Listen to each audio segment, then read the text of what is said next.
तो भाई साहब क्या हालचाल।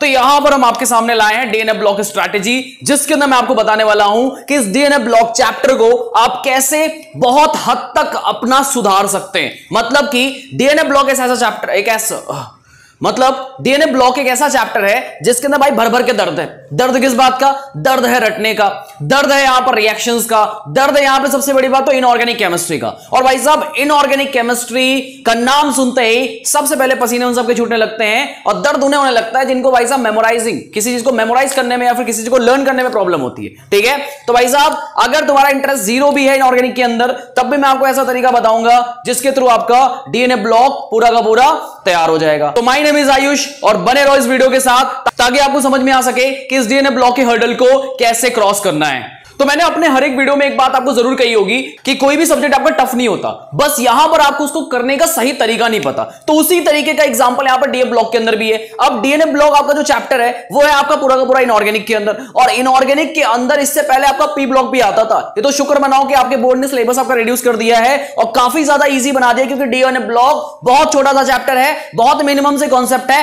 पर आपको यहां पर डीएनए ब्लॉक पूरे के पूरे 7 नंबर देकर जाएगा एग्जाम के अंदर। और डीएनए ब्लॉक के जो क्वेश्चन होते हैं वो आपके 2 मार्क्स के अंदर, 3 मार्क्स के अंदर, या फिर अगर मैं बात करूं तो 5 मार्क्स के अंदर भी पूछे जाते हैं। तो यहां पर किस जगह से कहां से क्वेश्चन आना है और जो भी हमें क्वेश्चन करना है उसका बेसिक कॉन्सेप्ट क्या है, सबसे पहले आप ये जान लो। तो भाई साहब ब्लॉक केमिस्ट्री को पढ़ने का सबसे बेसिक रूल क्या कहता है? ब्लॉक केमिस्ट्री को पढ़ने का सबसे जो बेसिक रूल आपका कहता है वो ये कहता है कि भाई साहब आपको यहां पर पीरियोडिक टेबल के जितने भी टर्म्स हैं, या फिर पीरियोडिक क्लासिफिकेशन के जितने भी टर्म्स हैं, या फिर पीरियोडिक प्रॉपर्टी के जितने भी टर्म्स हैं, वो आपको यहां पर क्लियर होने चाहिए। अब पीरियोडिक प्रॉपर्टी कौन सी? ये तो क्लास 11 के अंदर सुनी थी। हाँ बिल्कुल, क्लास 11 के अंदर आपने जो पढ़ा था, जैसे कि यहां पर आपके सामने एटॉमिक रेडियस, ठीक है, उसके साथ इलेक्ट्रॉन गेन इंथैल्पी, इलेक्ट्रॉन या फिर आयनाइजेशन इंथैल्पी, उसके बाद यहां पर इलेक्ट्रोनिगेटिविटी, ठीक है, इलेक्ट्रोनिगेटिविटी, ये सारे टर्म्स सबसे पहले आप क्लियर कर लो। ठीक है, क्लियर करने का मतलब है कि आपको सबसे पहले ये जानना है यहां पर किसके घटने से या फिर किसके बढ़ने से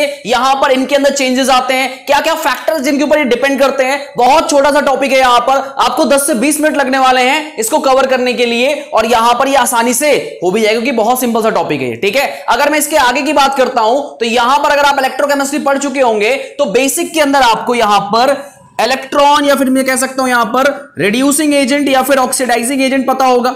ठीक है, अब इनके बेसिस पे रिड्यूसिंग और ऑक्सीडाइजिंग की क्या डेफिनेशन है ये भी थोड़ा सा प्रिपेयर कर लो। और ये सारी चीजों को जब तुम अपने नजरों के सामने गुजार लोगे तो यार यहां पर डीएनए ब्लॉक को पहली बात तो पहला पड़ाव जो है तुम्हारा वो अच्छी तरीके से क्रॉस हो जाएगा। मतलब कि यहां पर एक डर खत्म हो जाएगा चीजों को मेमोराइज करने के लिए, क्योंकि आपको एक चीज बता देता हूं, रटना तभी होता है जब चीजें हमें समझ नहीं आती। जहां चीजें थोड़ी सी समझ में आने लगती हैं तो हमारा दिमाग भी उसको यहां पर उसको एक्सेप्ट करने लगता है और चीजें हमारे दिमाग में पूरी तरीके से घुस जाती हैं। तो यहां पर समझना, बेसिक सुधारने के बाद हमें चैप्टर के किन पार्ट पे काम करना है। तो बेसिकली चैप्टर के अंदर हमारे सामने यहां पर केवल 2 ही ब्लॉक हैं, एक हमारा डी ब्लॉक, एक हमारा एफ ब्लॉक। तो भाई साहब डी ब्लॉक एलिमेंट है हमारे सामने, दूसरी तरफ हमारा एफ ब्लॉक एलिमेंट है। अब सिंपल सी बात ये समझो कि यहां पर आपके सामने क्वेश्चन पूछ कैसे सकता है या फिर क्वेश्चन यहां पर कहां से आ सकता है। तो डी ब्लॉक एलिमेंट के अंदर या फिर इनऑर्गेनिक केमिस्ट्री के अंदर अगर वर्स्ट केस मानूं मैं यहां पर, तो क्वेश्चन आपका पूछता है एक्सेप्शन से, आपको एक्सेप्शन को पकड़ के रखना है। दूसरी चीज यहां पर इनके अंदर के जो सबसे स्टार एलिमेंट है, स्टार एलिमेंट का मतलब ये है कि जिनकी प्रॉपर्टीज को आपको अच्छे से तैयार करना है, सबसे पहले उनको पकड़ो। जैसे डी ब्लॉक के अंदर जो आपको पता है कि यहां पर डी ब्लॉक के अंदर जो एलिमेंट्स आते हैं, जिसमें से मैं कुछ आपको एग्जांपल लिखता हूं, Fe हो गया, कॉपर हो गया, Mn हो गया, Cr हो गया, Ag हो गया, जिंक हो गया।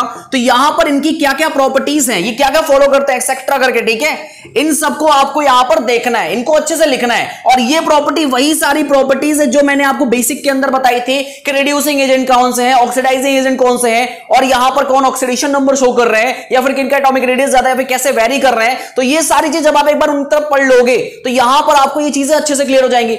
दूसरी चीज, इनके अंदर आने वाली रिएक्शन, अगर मैं यहां पे आपको 2 टॉपिक बता दूं या फिर 2 नाम बता दूं कंपाउंड के जिससे आपके मेजॉरिटी ऑफ क्वेश्चन पूछे जाते हैं, तो वो है आपका KMnO4 और K2Cr2O7। इनकी प्रिपरेशन, इनका यूज और इनकी प्रॉपर्टी ये आपको बहुत अच्छे से तैयार करनी, क्योंकि इसके ऊपर बहुत बार क्वेश्चन पूछा गया है। ऊपर से इनके ऊपर जो भी इनकी पीरियोडिक प्रॉपर्टी है और इनकी जो भी केमिकल प्रॉपर्टी है वो आपको अच्छे से तैयार करनी है। सीधे सीधे एक टेबल बना लो इनऑर्गेनिक को पढ़ने का सबसे अच्छा तरीका है कि जो भी एलिमेंट्स हैं, जो भी आपको रिएक्शन पढ़नी उनकी टेबल बनाओ, एलिमेंट लिखो, प्रिपरेशन लिखो, प्रॉपर्टी लिखो और उनका यहां पर यूज लिखो। पूरा का पूरा लिखने के बाद वो आपको आराम से प्रिपेयर हो जाएगा, टेंशन लेने की कोई बात नहीं है। अब मैं आता हूं एफ ब्लॉक के अंदर। अब आपको पता होगा कि पीरियोडिक टेबल के अंदर नीचे, ठीक है, नीचे की तरफ भाई साहब दो हमारे ऐसे करके टेबल बने होते हैं। तो भाई साहब ये जो टेबल हमारे होते हैं, इन्हीं टेबल्स के बारे में, इनके कुछ एलिमेंट्स के बारे में पढ़ना होता है। एफ ब्लॉक के अंदर वैसे बहुत ज्यादा अच्छे क्वेश्चन, अभी मैं कह सकता हूं बहुत ज्यादा डीप कॉन्सेप्ट के क्वेश्चन नहीं आते, क्योंकि एफ ब्लॉक का पार्ट या फिर पोर्शन बहुत ज्यादा कम है इसके अंदर। बाकी डी ब्लॉक का पोर्शन ज्यादा है। एफ ब्लॉक के अंदर अगर मैं बात करता हूं तो इसके अंदर लेंथेनॉइड एंड एक्टिनॉइड कॉन्ट्रैक्शन है, ठीक है, एक्टिनॉइड कॉन्ट्रैक्शन। अब इनके बारे में आपको पढ़ना है कि भाई इनको अलग क्यों रखा गया, ठीक है, इनकी क्या प्रॉपर्टीज अलग हो रही थी। अगर मैं कुछ यहां पर नाम लेता हूं तो आपको यहां पर एक नाम बहुत देखने को मिल जाएगा जिसका नाम है शील्डिंग इफेक्ट, ठीक है। शील्डिंग इफेक्ट के बारे में अच्छे से करके जाना, क्योंकि बहुत सारे एलिमेंट्स हैं जिनके अंदर एनॉमलस बिहेवियर है या फिर वो पीरियोडिक ट्रेंड के अकॉर्डिंग वो प्रॉपर्टी शो नहीं कर रहा है। तो क्यों नहीं शो कर रहे हैं, उसके पीछे शील्डिंग इफेक्ट का बहुत बड़ा हाथ है। तो यहां पर इसके अंदर आपको ये जरूर से जरूर तैयार कर लेना, ठीक है।